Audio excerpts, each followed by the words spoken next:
Voy a invitar a que me acompañen con sus Biblias al libro de Hechos, capítulo 2. Estamos estudiando el libro de Hechos y estamos viendo lo especial que es la iglesia, cómo nace la iglesia y cómo el Señor da frutos dentro de la iglesia. Llegamos al capítulo 2 y el domingo pasado nos quedamos en el versículo 41, así que hoy vamos a leer del versículo 42 al versículo 47.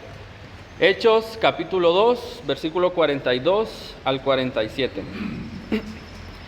Dice así la palabra del Señor: y perseveraban en la doctrina de los apóstoles, en la comunión unos con otros, en el partimiento del pan y en las oraciones. Y sobrevino temor a toda persona, y muchas maravillas y señales eran hechas por los apóstoles. Todos los que habían creído estaban juntos, y tenían en común todas las cosas, y vendían sus propiedades y sus bienes, y los repartían a todos según la necesidad de cada uno. Y perseverando unánimes cada día en el templo, partiendo el pan en las casas, comían juntos con alegría y sencillez de corazón, alabando a Dios y teniendo favor con todo el pueblo. Y el Señor añadía cada día a la iglesia los que habían de ser salvos. Amén. Vamos a orar. Padre eterno que estás en los cielos, te agradecemos, Señor, por esta mañana. Te alabamos, Señor, por lo grande y maravilloso que eres.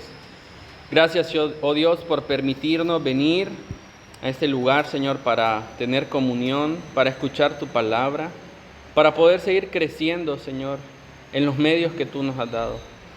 Te quiero dar especialmente gracias, Señor, por que tú nos permites estudiar el libro de Hechos. Gracias, Señor, porque hemos visto lo valiosa e importante que es la iglesia. Tú la creaste, tú la formaste, tú la sostienes, Señor. Y nosotros somos parte de esta enorme bendición. Señor, queremos alabarte y bendecirte por lo maravilloso que eres. Ayúdanos, Señor, a poder comprender tu palabra. Ayúdanos a poder meditar en ella. Ayúdanos a poder, Señor, derramar nuestros corazones a la obediencia de tu preciosa palabra. Ilumínanos, Señor, que tu Espíritu Santo nos enseñe y nos guíe. Ayúdanos que como iglesia podamos imitar el ejemplo de esta iglesia, podamos aprender los fundamentos de esta iglesia y podamos, Señor, también tener fruto y resultado conforme a tu voluntad. Te agradecemos y te alabamos en el nombre de nuestro Señor Jesucristo. Amén y amén. Muy bien, hermanos, buenos días. Es un placer para mí estar con ustedes esta mañana.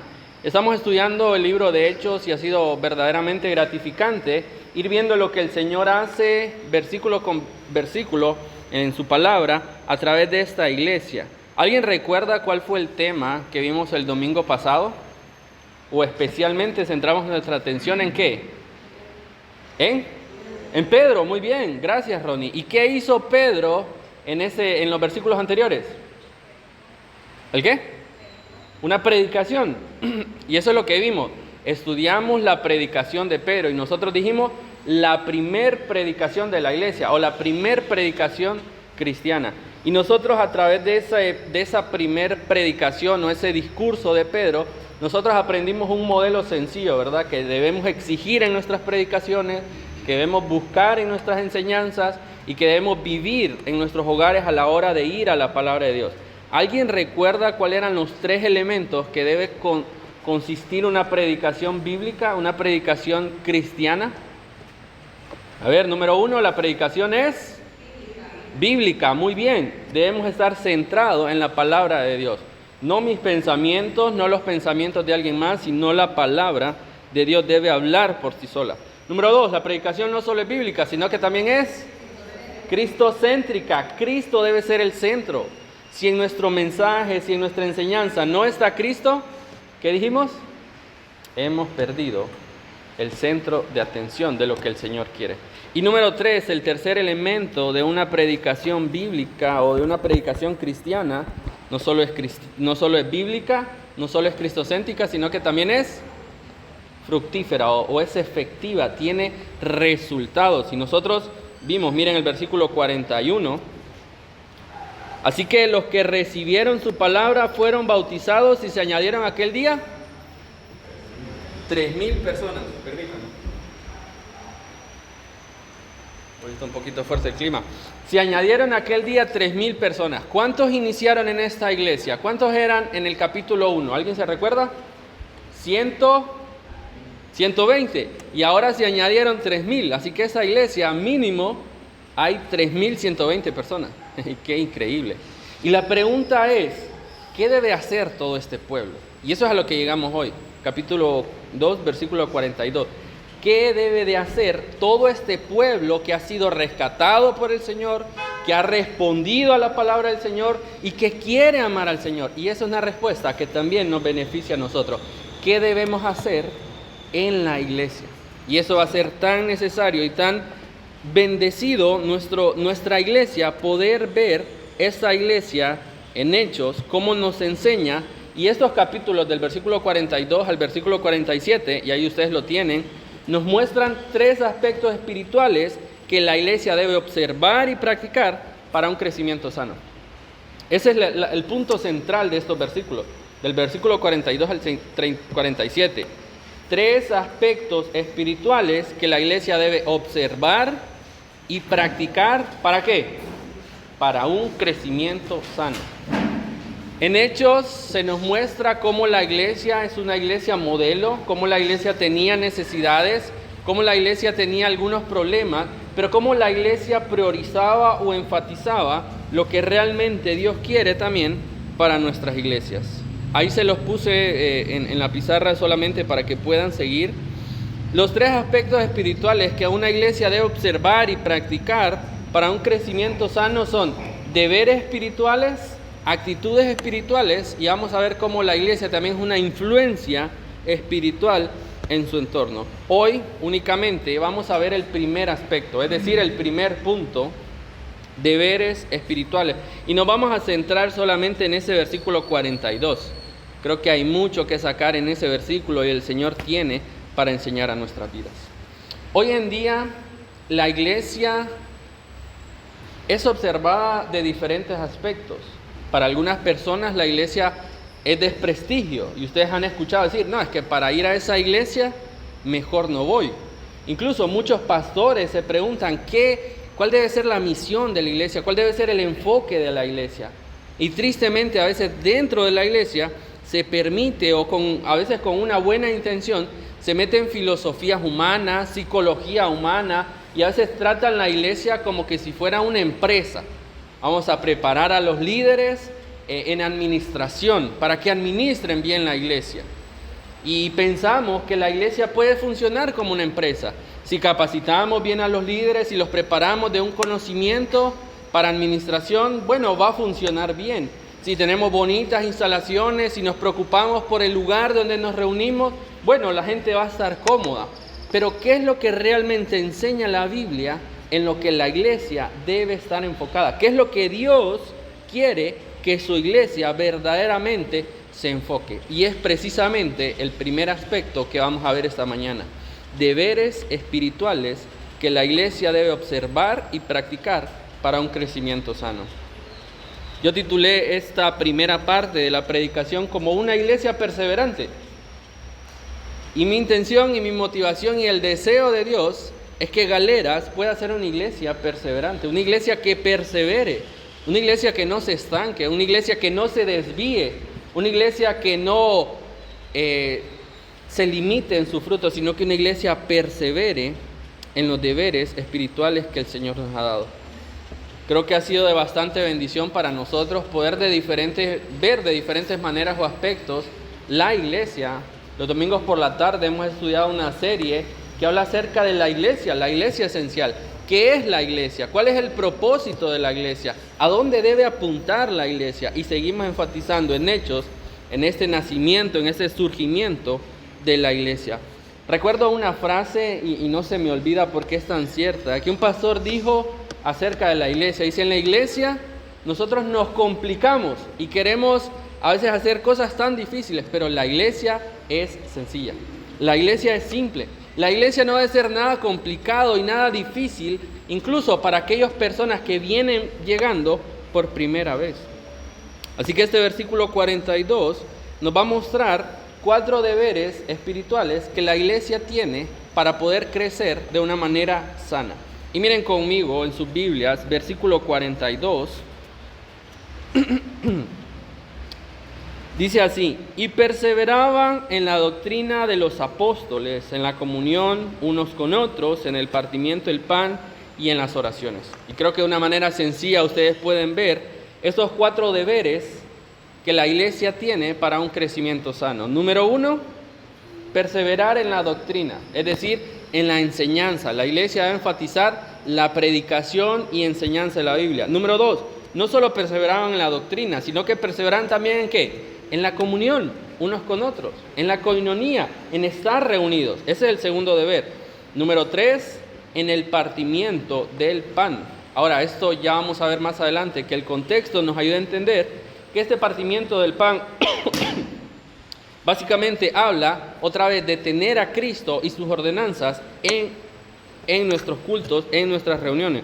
Y número 4, no solo participaban o no solo perseveraban en la enseñanza, en la comunión, en el partimiento del pan, sino que también en las oraciones. Y esos van a ser los 4 deberes que nosotros vamos a ver esta mañana en la palabra de Dios.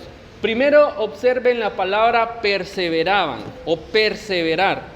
Realmente esta palabra tiene la idea de alguien que no se estanca, de alguien que no se queda sentado de brazos cruzados, sino que de alguien que busca avanzar o que realmente avanza o camina en el camino del Señor. Pero particularmente esta palabra perseverar no es algo que nosotros hagamos completamente. De hecho, tiene que ser algo que Dios ha obrado en nuestras vidas. John MacArthur decía, una iglesia que persevera es una iglesia que Dios ha salvado, es una iglesia que Dios ya ha rescatado, y como efecto o como resultado de esa salvación, la iglesia va a buscar la enseñanza, la iglesia va a buscar la comunión, la iglesia va a buscar a Cristo y la iglesia va a buscar orar una y otra vez. Es decir, una iglesia que persevera es una iglesia que es salva. Miren el versículo 41 cómo está conectado. Los 3,000 que confesaron fe en Cristo fueron bautizados, y son estos mismos 3,000 quienes mostraron interés o que mostraron que su fe era auténtica. ¿Cómo? Perseverando. Es decir, hermanos, si nuestra vida llevamos 20 años en el Evangelio, 20 años de venir a esta iglesia, 10 años, 2 reuniones de venir a la iglesia, y no hay un indicio o no hay una muestra de que tenemos fe por buscar al Señor, por amar al Señor, probablemente no haya salvación en nuestra vida. Y el Señor va a poner en nosotros el querer como el hacer, ese deseo de poder prosperar, de poder caminar, de poder avanzar en la iglesia, en el Señor. Ahora, este pasaje va a ser tan interesante porque nos va a mostrar en lo que debemos mantenernos enfocados, pero también va a descartar en lo que no debemos mantenernos enfocados, para que la iglesia no pierda el rumbo, para que nuestras clases, nuestros cultos, nuestra enseñanza esté centrada en la palabra de Dios y nada más. En primer lugar, dijimos que la iglesia es una iglesia salva, y en este lugar lo vemos, versículo 41, fueron añadidos y el Señor, los que confesaron fueron bautizados y querían perseverar. Juan 8:31 dice: si vosotros permanecéis en mi palabra, seréis verdaderamente mis discípulos. Hay una conexión bien estrecha entre buscar la palabra de Dios y ser realmente un discípulo del Señor. Nadie aquí puede decir que ama al Señor. Nadie aquí puede decir que quiere o que Jesucristo es su Señor si no busca su palabra, si no ama su palabra, si no desea su palabra. Ustedes conocen esa parábola de la vid, y en Juan 15 dice: la vid verdadera es el Padre y nada pueden hacer separados del Padre. Y eso es lo que realmente nosotros somos. O también la parábola del labrador cuando está sembrando en diferentes campos. ¿En cuál campo es el que verdaderamente hace efecto o toma fruto la palabra de Dios? En aquella buena tierra, donde produce y donde da efecto. Y esos son los corazones arrepentidos por el Señor que verdaderamente hacen fruto. Quiero que busquen conmigo un versículo interesante, en Mateo 13, no vayan a perder Hechos, pero vamos a ver particularmente por qué consideramos que la iglesia persevera porque es salva. Miren lo que dice Mateo 13.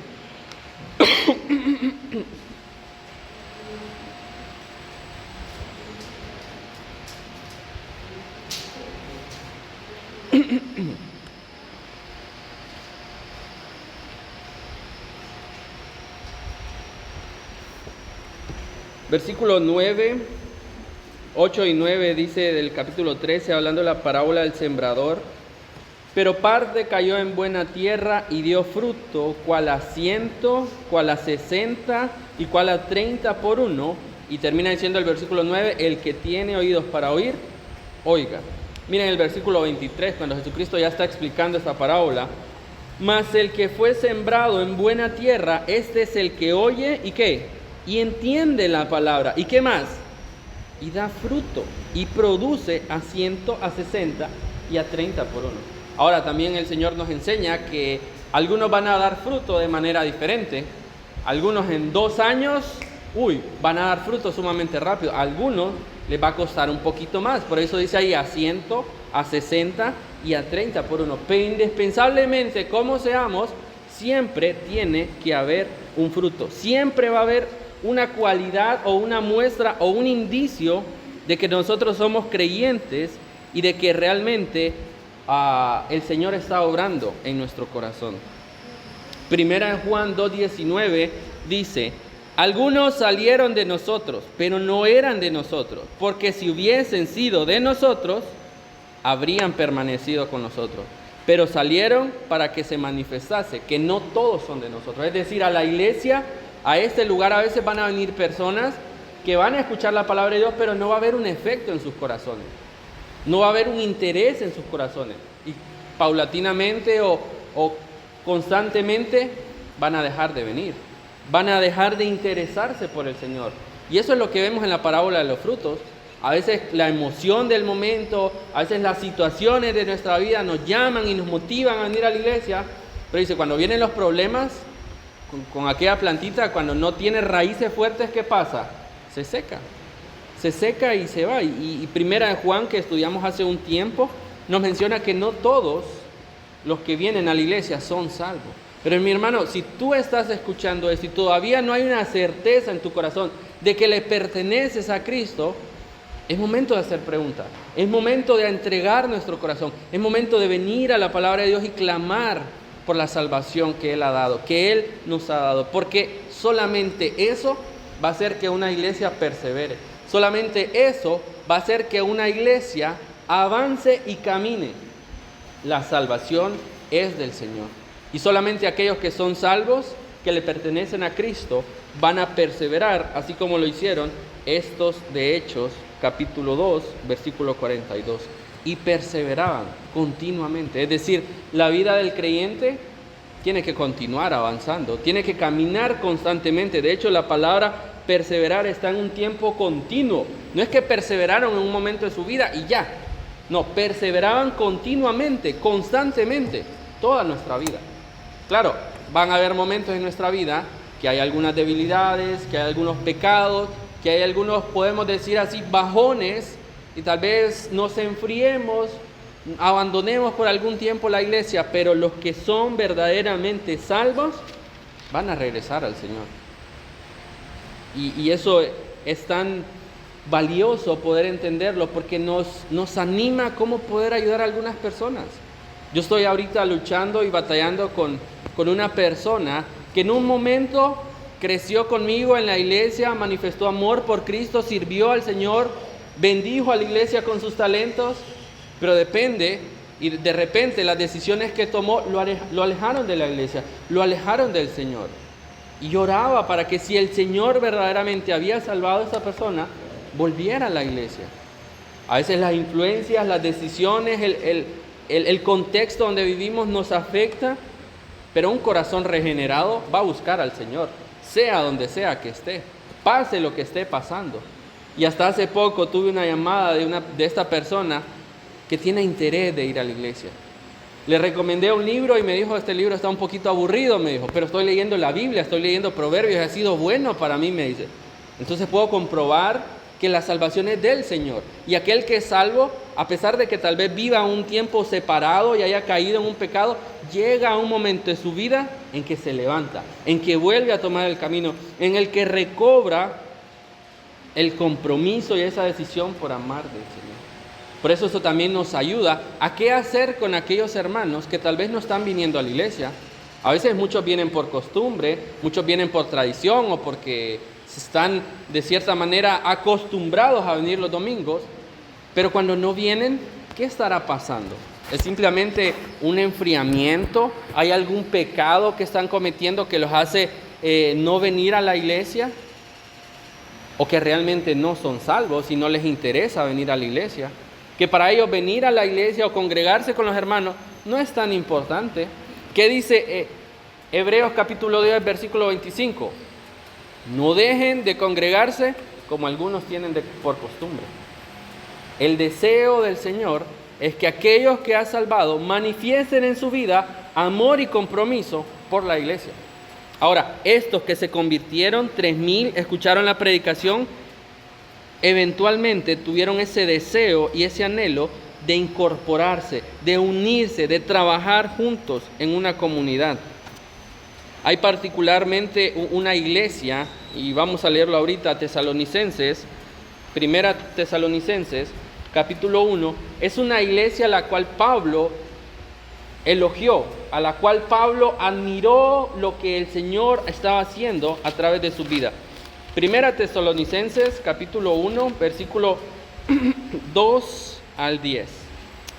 ¿Algún varón, mis hermanos, quiere leer esta parte? Primera a los Tesalonicenses, capítulo 1, versículo 2 al versículo 10. Que se pueda poner de pie y nos haga esta lectura, por favor. Hermano José, gracias. Damos siempre gracias a Dios por todos vosotros, haciendo memoria de vosotros en nuestras oraciones, acordándonos sin cesar delante del Dios y Padre nuestro de la obra de vuestra fe, del trabajo de vuestro amor y de vuestra constancia en esperanza en nuestro Señor Jesucristo. Porque conocemos, hermanos amados de Dios, vuestra elección, pues nuestro Evangelio no llegó a vosotros en palabras solamente, sino también en poder, en el Espíritu Santo y en plena certidumbre, como bien sabéis, cuál decimos entre vosotros por amor de vosotros. Y vosotros vinisteis a ser imitadores de nosotros y del Señor, recibiendo la palabra en medio de gran tribulación, con gozo del Espíritu Santo, de tal manera que habéis sido ejemplo a todos los de Macedonia y de Acaya que han creído.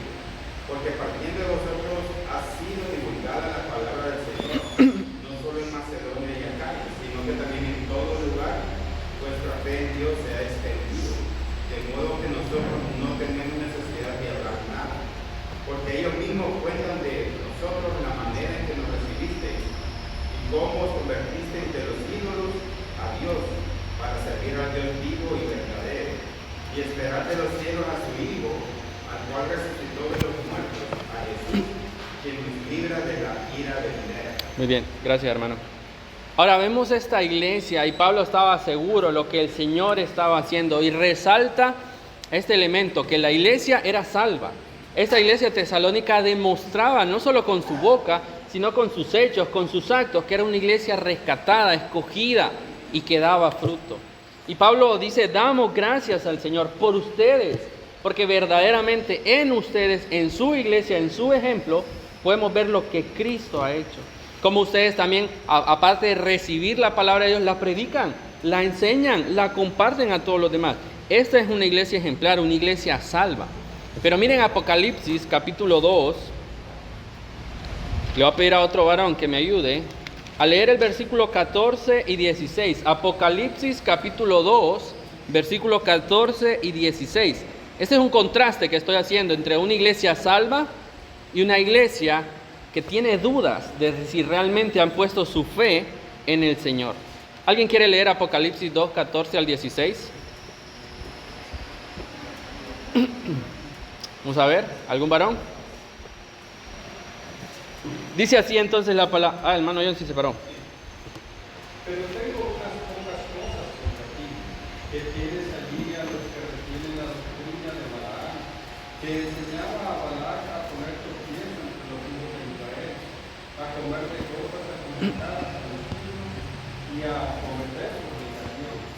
También tienes a los que retienen la doctrina de los nicolaítas, a los que yo aborrezco. Por tanto, arrepiéntete, pues si no, vendré a tu trono y pelearé contra aquellos con espada de mi boca. Gracias, gracias hermano. Ahora, nos enseña una iglesia y particularmente dice unas palabras precisas que retienen la doctrina de quién dice ahí. La doctrina de Balaam. Esa era una doctrina errónea, una doctrina que los comprometía con el mundo, que hacía que Israel se mezclara con naciones paganas. Y por ahí menciona también a los nicolaítas, o el error de ellos tenía que ver con inmoralidad sexual. Ahora, estamos viendo un contraste entre una iglesia que da frutos, una iglesia que es elogiada por el apóstol Pablo, pero en contraste vemos otra que tiene un castigo o que tiene un regaño, por decir así, fuerte de parte del Señor Jesucristo. Tengo unas pocas cosas contra ti. Y lo que le dice realmente es duro, que retienes la doctrina de Balaam. Y eso nos lleva al primer deber que la iglesia debe tener, practicar y observar para un crecimiento sano. Vuelvan a Hechos, capítulo 2, y nos menciona en el versículo 42 el primer deber en el cual la iglesia debe enfatizar. ¿Cuál es? Y perseveraban en la doctrina de los apóstoles. Muy bien, entonces podemos decir así, el primer deber que nosotros tenemos como iglesia es la enseñanza. Esa palabra doctrina para algunos a veces es difícil entenderla o a veces uno dice, no, es muy complicada entenderla. De hecho, la palabra doctrina significa enseñanza, conjunto de enseñanzas. Pero no cualquier enseñanza. Y aquí viene lo importante en lo que nosotros debemos abrir nuestros ojos. No es la enseñanza del mundo, no es la enseñanza de la filosofía moderna, de la psicología hoy en día. ¿Qué tipo de enseñanza debe procurar la iglesia? La enseñanza bíblica que viene de los apóstoles. Miren ahí, y perseveraban en la doctrina de los apóstoles. Ahora, la iglesia en este momento donde está escribiendo Lucas, no tenían toda la Biblia como nosotros lo tenemos. Nosotros vamos a Apocalipsis, vamos a Romanos, vamos a Tesalonicenses y podemos ver las diferentes enseñanzas que Dios ha dejado. Ellos no. Ellos tenían solamente el Antiguo Testamento y un par de cartas que se estaban empezando a escribir. Pero el Señor dice, empiecen a escuchar ¿a quiénes? A los apóstoles, aquellos que yo he enviado, aquellos que Jesucristo comisionó y dio la tarea importante de enseñar todas las cosas. Y miren qué especial es esto, porque ellos fueron obedientes, no a lo que ellos creían, sino a la palabra del Señor. Miren Mateo 28, cómo esto cobra sentido con el mandamiento del Señor. Mateo capítulo 28, cuando Jesucristo se está despidiendo y está comisionando a sus discípulos,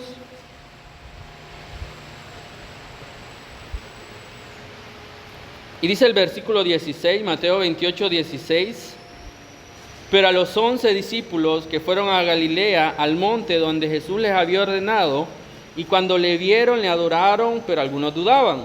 Y Jesús se acercó y les habló diciendo, acuérdense, hay 11 apóstoles reunidos por el Señor, escogidos por el Señor. Y algunos estaban dudando, tenían miedo. Pero miren lo que les dice el Señor, versículo 18. Jesús se acercó y les dijo, toda potestad me es dada en el cielo y en la tierra. Es decir, Cristo tiene la autoridad suprema. Y con esa autoridad, debido a esa autoridad que tengo, les voy a dar el siguiente mensaje. Versículo 19. Por tanto, id y haced discípulos a todas las naciones, bautizándolos en el nombre del Padre, del Hijo y del Espíritu Santo. Y miren el versículo 20, a veces nos aprendemos el 19, de ir y hacer discípulos, pero miren el 19, ¿cómo empieza? Enseñándoles que guarden todas las cosas que les he mandado, y aquí yo estoy con vosotros todos los días hasta el fin del mundo. ¿Por qué la iglesia prioriza o enfatiza la enseñanza? ¿Por qué tomamos más tiempo en nuestras iglesias para poder predicar y enseñar la palabra de Dios? Porque eso es lo que Cristo nos ha mandado a hacer. Eso es lo único que va a bendecir nuestras vidas. Que la iglesia sea bíblica, en una enseñanza sólida en la doctrina bíblica. Ese fue el mandato. No solamente es ir y predicar, sino hacer discípulos. ¿Y cómo lo vamos a hacer?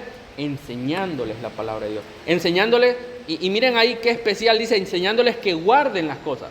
No solamente es información, datos bíblicos, rutas que hizo Pablo, cosas que pasaron en la Biblia. No solo son datos, es realmente la Biblia aplicada a nuestras vidas, puesta en práctica en nuestro día a día, enseñándoles que guarden todas las cosas que os he mandado. Ahora, qué importante que nuestra iglesia realmente valore, hermano, y priorice la enseñanza bíblica, porque es lo único que usted necesita. Es lo único que va a rescatar su vida si no es creyente. Es lo único que va a guiar su vida si ya es creyente. Por eso no ocupamos tiempo para nada más. Ningún evento, ninguna actividad. Y a veces, y miren, y lo voy a decir esto con respeto, a veces nuestros testimonios son valiosos e importantes, pero no tomamos tiempo para nuestros testimonios.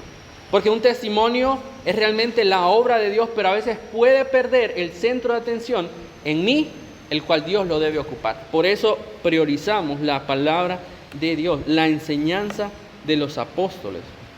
Hoy en día ya tenemos la enseñanza completa, la doctrina completa. ¿Dónde está? Aquí, en la palabra de Dios. Si la iglesia necesita hacer algo, si la iglesia tiene alguna necesidad, si a la iglesia le hace falta mejorar en algo, ¿dónde lo vamos a buscar? Aquí, en la palabra de Dios. Ver lo que el Señor mandó por sus apóstoles y discípulos para que nosotros pudiéramos vivir. Y ahora, y esto es importante, porque dice ahí en la doctrina de los apóstoles. Se dan cuenta que no solamente dice doctrina, ¿verdad? Sino que encargó la enseñanza a ¿quiénes? A hombres altamente preparados y calificados para este trabajo. A hombres que realmente se preocupan por una enseñanza correcta de la palabra de Dios. Por decirlo así, hermano, no cualquiera puede enseñar. Y no es que vamos a hacer acepción de personas y que unos valen más que otros. No, el Señor quiere tener un especial cuidado por los que predican la palabra de Dios. Aquellos que realmente tienen un llamado y un temor por enseñar la palabra de Dios.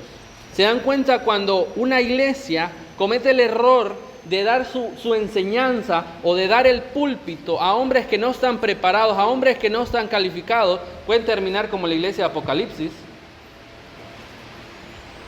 ¿Qué? Que retienen otra doctrina, que enseñan una doctrina incorrecta, una doctrina falsa, una doctrina que no obedece el mandamiento del Señor.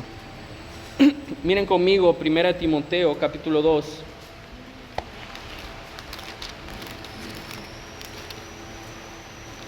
El Señor Jesucristo pasó tiempo con sus discípulos, les enseñaba a sus discípulos. Él predicó a las multitudes, enseñó a las multitudes, hizo milagros a las multitudes, pero se enfocó en esos 12, en aquellos que iban a llevar el mensaje. Y esos 12 priorizaron también continuar ese mensaje.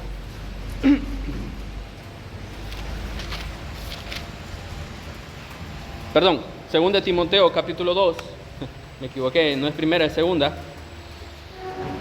2 Timoteo 2, lo leo del versículo 1. Tú pues, hijo mío, esfuérzate en la gracia que es en Cristo Jesús. Pablo hablando a Timoteo. Y miren el versículo 2. Lo que has oído de mí ante muchos testigos, esto encarga a hombres ¿qué? A hombres fieles, que sean idóneos para enseñar. No solamente que tengan conocimiento en oratoria, que sean buenos para hablar, que tengan algún conocimiento del mundo, no, que sean fieles al Señor y que especialmente sean capacitados o idóneos para enseñar también a otros. Por eso la iglesia también debe tener un especial cuidado en la enseñanza. No solo lo que enseña, sino también quién enseña. En 1 Timoteo capítulo 3, nosotros vemos los requisitos de los pastores. Y un requisito especial o particular de los pastores, de los maestros, de los predicadores, es que sean aptos para enseñar. No solamente que tengan conocimiento, no solamente que tengan algún título académico. De hecho, a veces eso no es ni necesario, pero sí que tengan un llamado por el Señor y que sean aptos para enseñar. Porque aquellos que no estén bien preparados, aquellos que, y no, hermano, no estoy llamando a que solamente los que van a un seminario o solamente los que tienen un conocimiento alto y profundo de la Escritura, pero sí estoy llamando a que debamos tener un cuidado, o la Biblia de hecho llama a que debamos tener un cuidado a aquellos que manejan la doctrina, aquellos que enseñan la doctrina, aquellos que hablan en el púlpito la palabra del Señor. Pablo tenía cuidado de esto. De hecho, hubo un momento, y a mí me parece un tanto interesante, lo vamos a ver más adelante, que Pablo está trabajando en una misión con Bernabé, y ellos dicen y deciden involucrar a un joven, Juan Marcos. Lo llevan, pero de repente, no sé qué pasó, la Biblia no dice, y Juan Marcos abandona el equipo. Juan Marcos, a mitad del viaje misionero, se retira. No sé si fue muy pesado para él, porque los apedreaban, los perseguían, los maltrataban a los predicadores del Señor. No sé si no aguantó o qué otra situación desanimó a Juan Marcos. Pero más adelante, Pablo y Bernabé tienen una pequeña diferencia entre si vuelven a involucrar a Marcos o no. La primera reacción de Pablo es decir, no, a Marcos no. Ya se equivocó una vez, ya no. Él no nos acompaña. Y ahí hay una diferencia que tal vez un problema entre estos dos líderes, y se separan, Pablo y Bernabé. Pablo agarra para un lado y Bernabé para otro. Y el trabajo de Bernabé es sumamente especial e importante en Marcos, que hasta Pablo después reconoce que Marcos es valioso, que Marcos es importante. No recuerdo si es en Colosenses o en qué otra carta, Pablo literalmente dice, y tráeme a Marcos, porque me es útil para el ministerio. Pero vemos ese celo que el apóstol Pablo tenía por aquellos que manejaban, enseñaban y trabajaban en la iglesia. Y este es un llamado también para los maestros de escuela dominical. A veces no es querer ser estrictos, no es querer ser malos o querer hacer las cosas a nuestra manera. Es que debemos tener un especial cuidado por la palabra de Dios. Es que debemos tener un valioso temor por la palabra del Señor.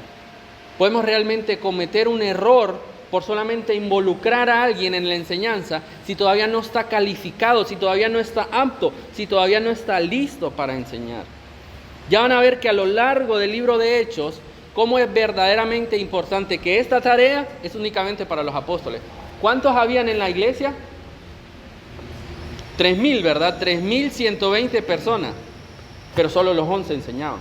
Solo los 11 estaban listos y preparados para predicar la palabra del Señor. De hecho, más adelante se va a mencionar cómo la iglesia crecía y crecía y crecía, y a veces los predicadores se veían obligados a disminuir su tiempo en la predicación, a disminuir su tiempo en la preparación para atender a las personas, para ir a atender a las mesas, y se paran y dicen, hermano, esto no es justo, esto no puede pasar. Nosotros hemos recibido un llamado sí para servirlos y podemos hacer lo que sea para poder ayudarles, pero es necesario involucrar a otras personas. Es necesario que otros hombres se unan al trabajo. Y buscan, no cualquier hombre, también buscan hombres calificados, hombres llenos del Espíritu Santo. ¿Y se acuerdan? Ahí surge Esteban. Hombres, y de hecho escogieron a 7, no solo Esteban, pero particularmente se dice Esteban es un hombre lleno del Espíritu Santo. Ahora, ¿qué iba a hacer Esteban en ese momento? ¿Iba a predicar? No, iba a servir a las mesas, iba a repartir comida, iba a organizar personas. ¿Se dan cuenta cómo para el Señor es tan importante los servidores? Porque su mensaje es sublime, porque su mensaje es grande. Por eso las personas también deben... Claro, no estamos buscando personas perfectas, porque si no, ninguno estaríamos, ni siquiera yo, hermano. Yo soy un gran imperfecto. Pero el temor o el deseo que debe de haber en esas personas por reverenciar al Señor debe ser alto. Debe ser sublime y debe ser correcto para el Señor. Y esta es el primer deber en el que la iglesia debe realmente verse involucrado en la enseñanza. Avancemos rápidamente, en nosotros nos quedan 3. No me voy a extender tanto como en este primero, pero este era especialmente esencial. Y perseveraban en la doctrina de los apóstoles. ¿En qué más perseveraban? ¿En qué más perseveraban? En la comunión unos con otros. Es el segundo deber, no solamente perseverar en la enseñanza, sino que perseverar en la comunión. Ahora, la palabra comunión creo que es bastante conocida por nosotros. Koinonía da la idea de tener las cosas juntas, y eso lo vamos a ver en los versículos posteriores. Versículo 45, vendían sus propiedades, repartían todo según la necesidad. ¿Por qué? Porque estaban unidos, porque estaban juntos, porque tenían todas las cosas en común. De hecho, la palabra comunión da la idea de poder tener un mismo pensamiento, de poder tener una unidad en espíritu. Y es particularmente interesante, porque todos hemos sido sacados de diferentes contextos. Unos no son de Santa Bárbara, otros son de Santa Bárbara, unos vienen de una familia, otros vienen de algunas aldeas. Hemos sido sacados de diferentes lugares para venir y reunirnos y tener comunión y tener todas las cosas en común. Nada nos debe diferenciar, hermano. Sí, nos puede diferenciar un apellido, un estatus social, un rasgo físico. Algunos tienen algunas tendencias a esto, los otros a lo otro, pero en general lo que nos debe unir es el amor por Cristo. Es aquellos que han sido rescatados y perdonados por Cristo, deben ser unidos, deben estar juntos, compartir unos con otros. Es un deber espiritual que los creyentes deban estimularse a la santidad, a la fidelidad y al amor. Mencionamos un versículo ahorita, Hebreos 10:25. No dejen de congregarse. ¿Por qué? Porque uno, no reciben la enseñanza bíblica, y número dos, porque no pueden estimularse al amor y a las buenas obras. Se dan cuenta cómo Hebreos nos motiva y nos dice: no dejen de venir a la iglesia, no dejen de unirse al cuerpo de Cristo, porque número uno, no van a recibir enseñanza bíblica, y número dos, no van a tener la oportunidad especial de servir a los demás. Ahora, a veces pensamos que servir solamente es pasar con las ofrendas, dirigir el culto, predicar, enseñar. No, esos son los hermanos que sirven. Yo no sirvo, yo no hago nada en la iglesia, así que no tengo ningún servicio. Eso es erróneo. Todos en la iglesia tenemos un servicio, y ese es el servicio de la comunión. Ese es el servicio de unos a otros.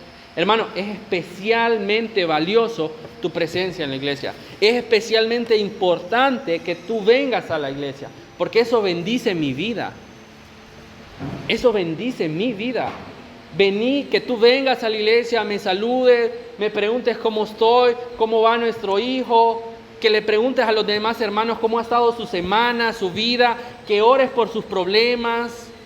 Es especialmente valioso. Y eso es lo que debemos hacer, hermano.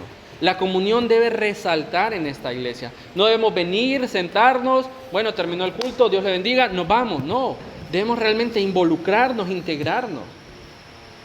Ahorita hace poco tuvimos unas actividades en las casas. Qué bonito ir a las casas, visitar familias, animar familias, compartir juntos.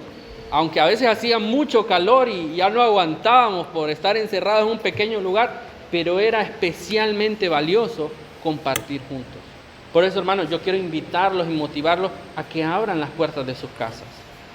No necesariamente invitándome a mí, al pastor, a otros hermanos. Dense la tarea de invitar a un cafecito. No tienen que preparar un gran almuerzo para toda la iglesia. Un cafecito para un hermano. Una semitita, nada más. Eso realmente es un servicio de amor. Es un servicio de tener todas las cosas en común. Y miren esto, quienes reciben a Jesucristo se convierten en socios de Jesucristo, en aliados de Jesucristo y también a todos los demás.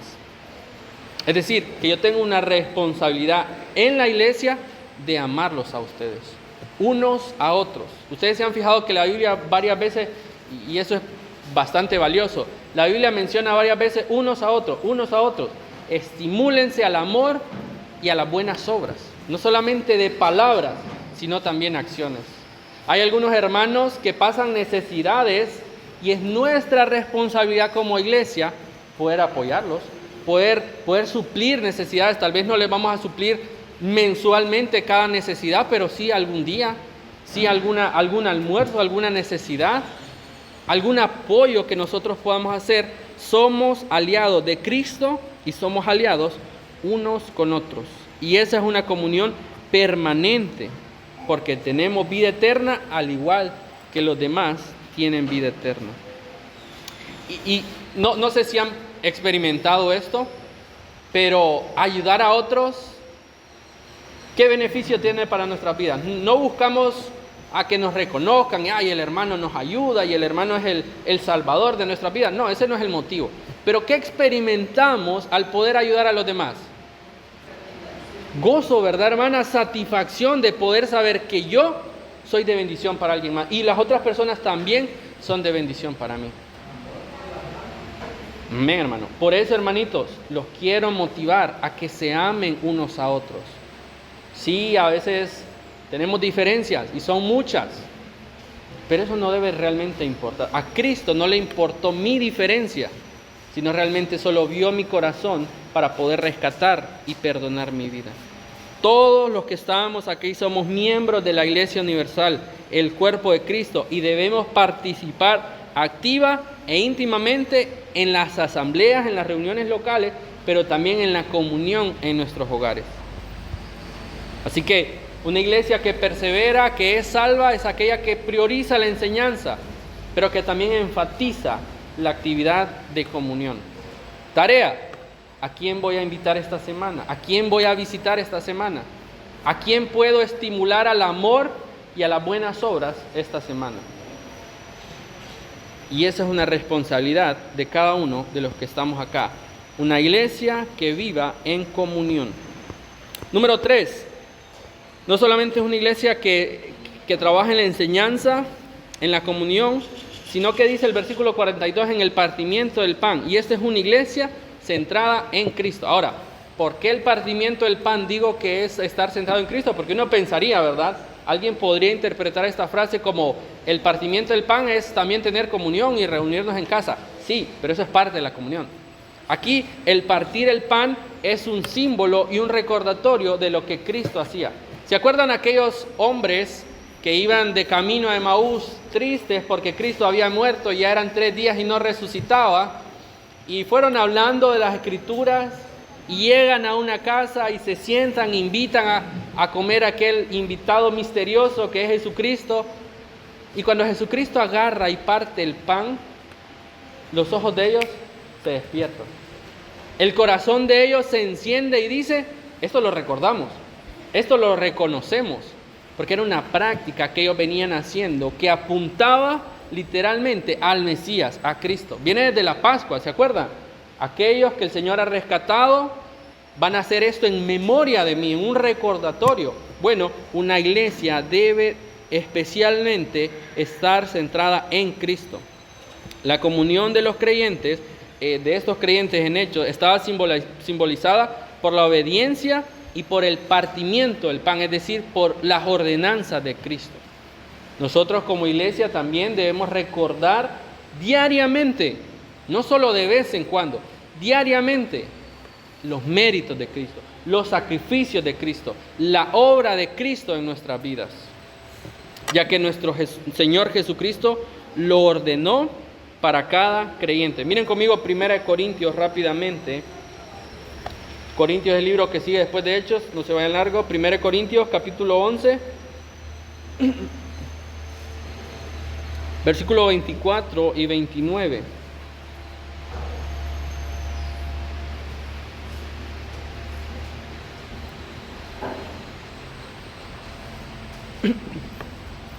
Es un recordatorio que necesitamos involucrarnos en la Santa Cena. Miren cómo dice el versículo 24, 1 Corintios 11, 24 al 26. Y habiendo dado gracias, lo partió, hablando del pan, ¿verdad? ¿Se acuerdan? El partimiento del pan. Lo partió y dijo: tomad, comed, esto es mi cuerpo que por vosotros es partido. Haced esto, ¿en qué? En memoria de mí, es un recordatorio.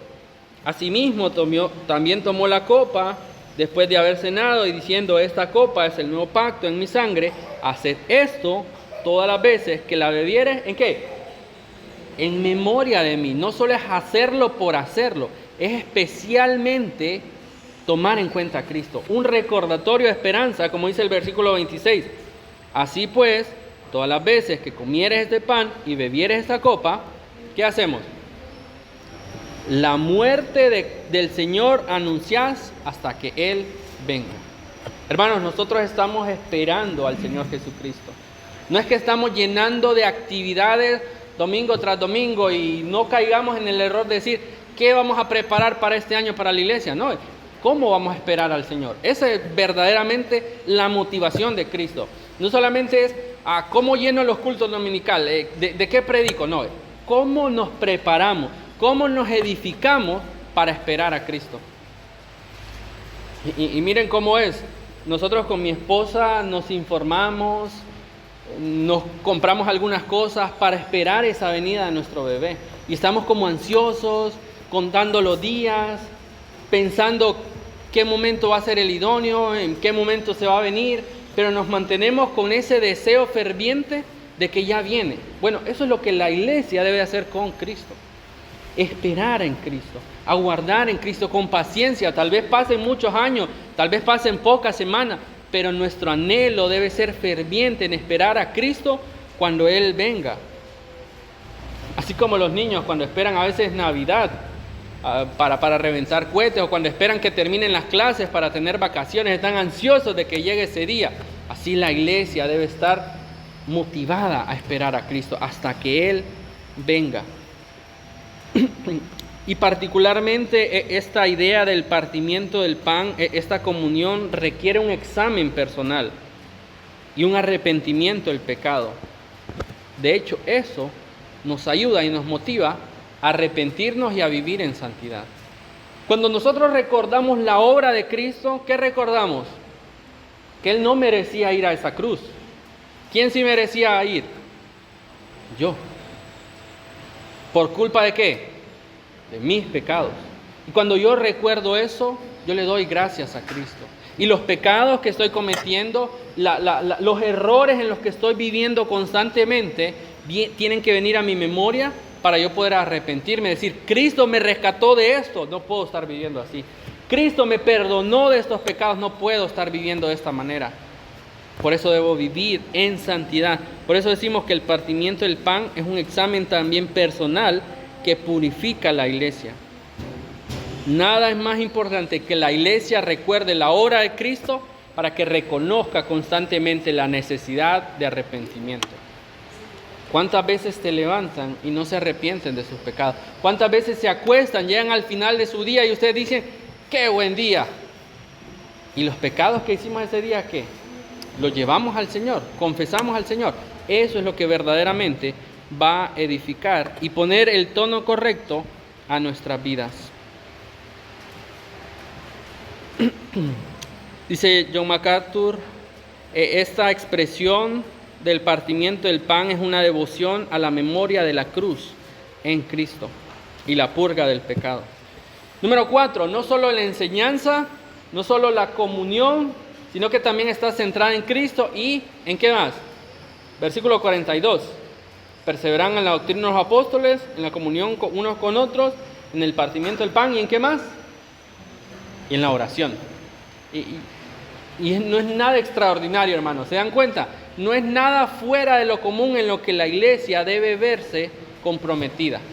Ahí no dice actividades, eventos, no, son medios comunes, medios tradicionales que a veces pasan desapercibidos, pero es lo que nosotros necesitamos. La predicación, la comunión, Cristo y la oración. Esos son los únicos medios en los que la iglesia debe verse envuelta. Y esto de la oración no es algo nuevo, incluso para esta iglesia. No es que a partir de este momento ellos empezaron a orar. ¿Se acuerdan? Capítulo 1, ellos estaban esperando y estaban ¿qué? Orando, unánime, juntos, en la misma idea, en el mismo pensamiento. Juan 14, versículo 13 y 14 dice, todo lo que pidieres al Padre en mi nombre, lo haré, para que el Padre sea glorificado en el Hijo. Si algo piden en mi nombre, yo lo haré. Y esa idea de pedirlo en mi nombre no es que solamente voy a usar el nombre de Jesús como un final de oración. La idea es confiar en Cristo.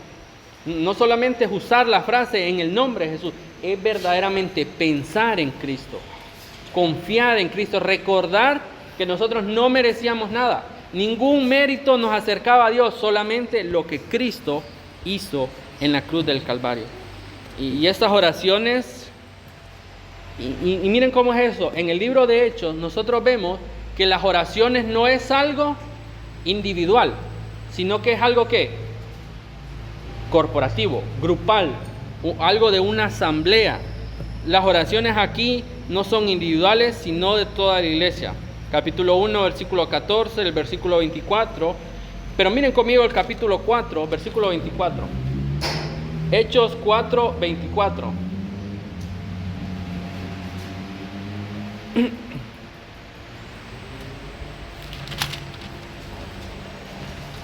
Hechos 4:24 y dice, y ellos, habiéndolo oído, alzaron unánimes la voz a Dios. Es decir, oraron a Dios y dijeron, soberano Señor, tú eres el Dios que hiciste el cielo y la tierra, el mar, y todo lo que hay en ellos, que por boca de David tu siervo dijiste, y empiezan a orar.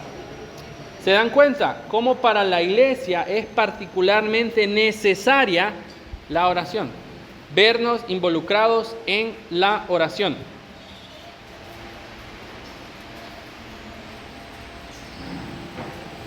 Creo que el hermano ya se le va a pasar, solo es un momento que... Muy bien, hermanos, con esto cerramos. No se distraigan con el hermano, ahí va a estar pendiente el pastor. Una iglesia tiene deberes. Número 1, en la enseñanza. Número 2, en comunión unos con otros.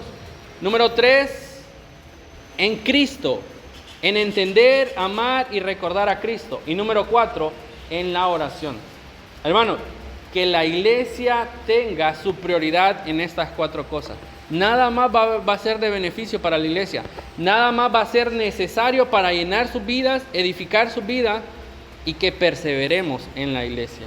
Solamente esta hermandad, este conocimiento de Cristo y ejercer estos deberes espirituales es lo que va a llevar a nuestra iglesia a que pueda ser edificada y que crezca sanamente. ¿Cuántos anhelan ver una iglesia Galeras creciendo en santidad, en amor al Señor? Creo que todos, ese es el deseo de todos. Debemos entonces involucrarnos en estos deberes. Enseñanza, comunión, centrados en Cristo y una iglesia de oración. Así que los animo, hermanos, a que podamos entregarnos a estos medios que el Señor dio para que nosotros pudiéramos ser edificados. Y recuerden, cada uno de nosotros es valioso e importante en este ministerio, en esta iglesia, en este servicio.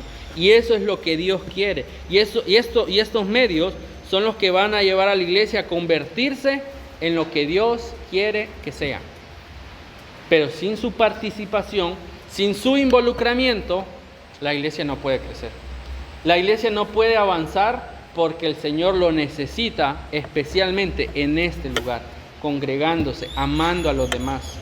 Hay cosas que tal vez al pastor se le pasan por alto, porque es un humano y falla, pero el Señor los dejó a ustedes para que pudiéramos amarnos unos a otros.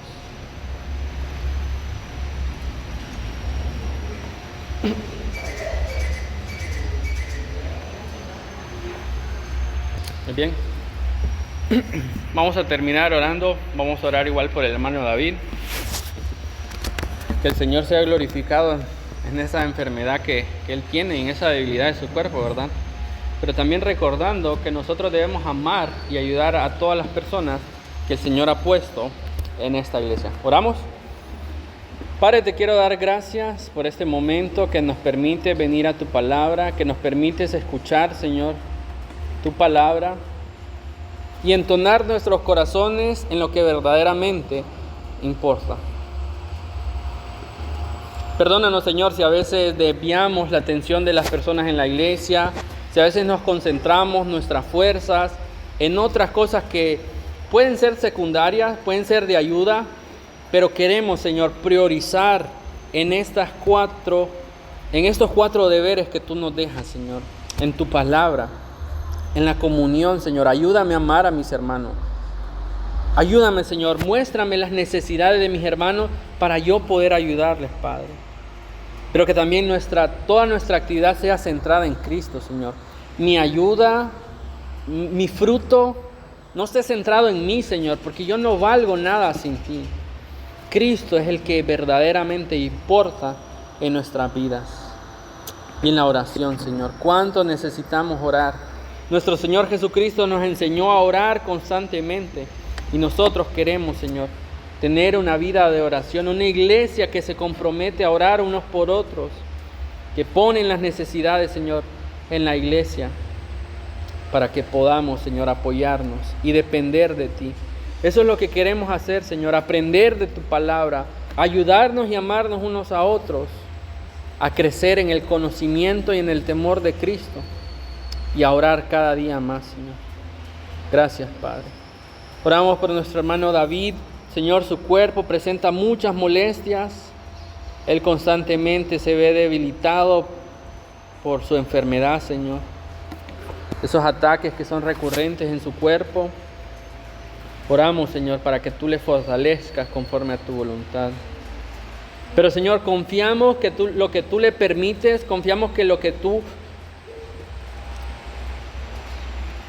le sucede al hermano David, Señor, está siempre bajo el cuidado y el control tuyo, Padre.